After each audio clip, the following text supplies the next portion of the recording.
evolve. 100 years ago, when Upton Sinclair wrote The Jungle, there was a beef trust that wielded enormous power.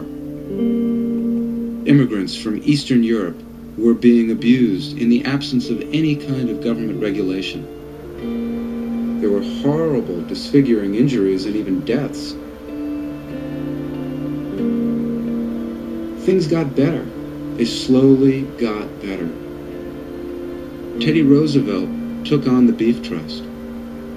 Labor unions slowly organized meatpacking workers and turned it into one of the best industrial jobs in the United States.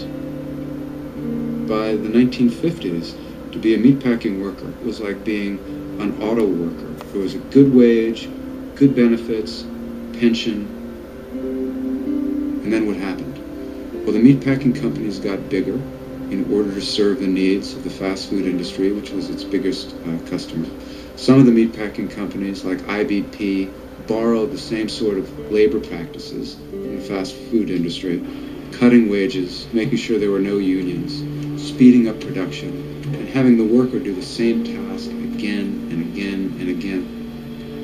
And meatpacking is now one of the most dangerous jobs in the United States. The meatpacking industry also recruited a new set of immigrants, illegal immigrants, and recent immigrants from Mexico. Many of the illegal immigrants coming to America were corn farmers in Mexico. NAFTA led to a flooding of the Mexican market with cheap American corn. It's put more than 1.5 million Mexican farmers out of work. They couldn't compete with this cheap corn coming from America. So what happens to those 1.5 million Mexican farmers?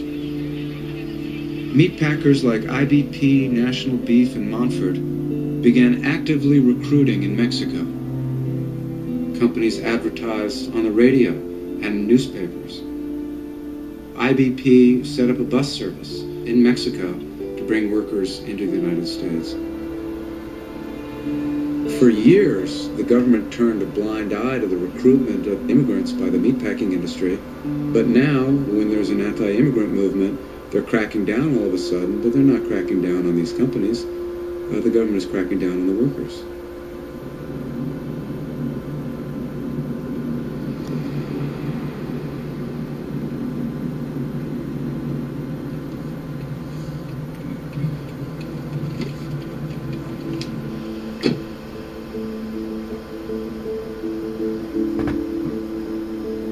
Immigration agents are arresting Smithfield workers at this trailer park. This is an agreement between Smithfield and immigration authorities. They get rid of 15 workers per day, but you don't see any massive raids. That way, it doesn't affect the production line.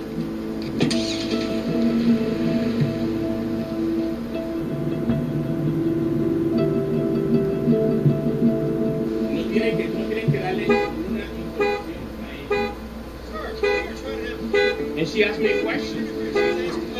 Not you. I don't see anybody arresting those Smithfield managers. Nobody in the plant that had anything to do with the fact that those workers were hired is being arrested. What we see today is it's workers who are producing for this company, who are working class. Those are the people who get arrested.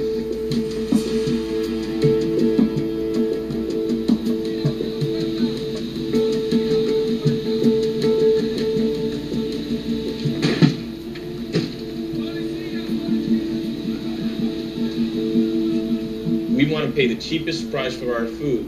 We don't understand that that comes at a price. These workers, they've been here for 10, 15 years, processing your bacon, your holiday ham, and now they're getting picked up like they're criminals.